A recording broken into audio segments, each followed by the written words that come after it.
Alors, le point d'épine en chaînette.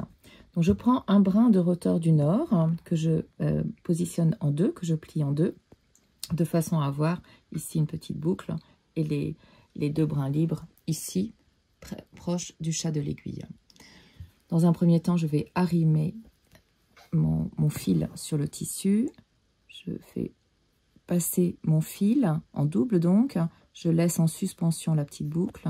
Je ressors juste à côté et je vais passer mon aiguille dans le petit lasso qui est formé par la pliure du tissu. Et à partir de là, je peux tirer mon fil. Alors, pour faire le point d'épine en chaînette, donc mon fil qui est arrimé ici sort en un point qu'on va nommer 1. Je me mets juste à côté pour faire comme une bouclette.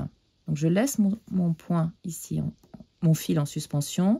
Je viens au milieu et là, je tire mon aiguille et le point se forme. Je vais faire ce que je vais appeler, donc 1, 2 et mon fil ressort en 3. Je vais faire ce que je vais appeler une barrette, c'est-à-dire que ce point, je vais le projeter ici. Et donc, je vais être en 4 ici. À partir de là, je vais reformer, je vais me positionner à peu près ici, une autre bouclette. Donc, je ressors en 1, en 2 à côté. Et mon point numéro 3, je vais venir le positionner à la base de ma barrette que j'ai fait précédemment. Cette fois-ci, je tire mon fil. Et je vais ainsi progresser, ce qui va faire une espèce de zigzag avec mon point de bouclette qui va se positionner à l'extrémité des petites barrettes. Donc là, je fais une nouvelle barrette. Et je me positionne pour faire ma bouclette. Donc je sors en 1, en 2 juste à côté, et en 3 donc à la base de ma barrette précédente. Et là, je viens tirer mon fil et ma bouclette se fait. Donc ce qui est important, là je refais une barrette. Voilà. C'est que toutes les bouclettes soient de taille équivalente pour avoir un point régulier.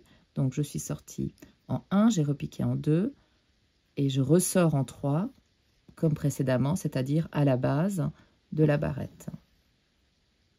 Donc si on regarde, la barrette, elle va faire un zigzag en quelque sorte. Là, je repars un petit peu à gauche. J'ai fait ma barrette. Donc maintenant, je vais faire mon point de bouclette.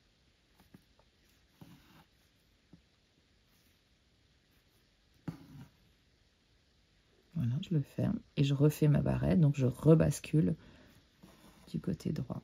Et je progresse ainsi de suite avec mes petits points de bouclette. 1, 2, je ressors à la base de ma barrette, mon point 3.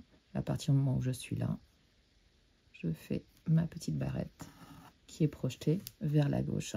Et ainsi, je vais suivre mon tracé qui peut être pile au milieu et je vais donc faire mes barrettes de part et d'autre de mon tracé et positionner les différentes bouclettes.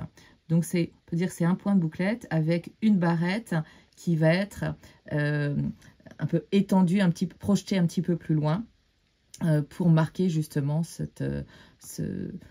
la particularité de ce point.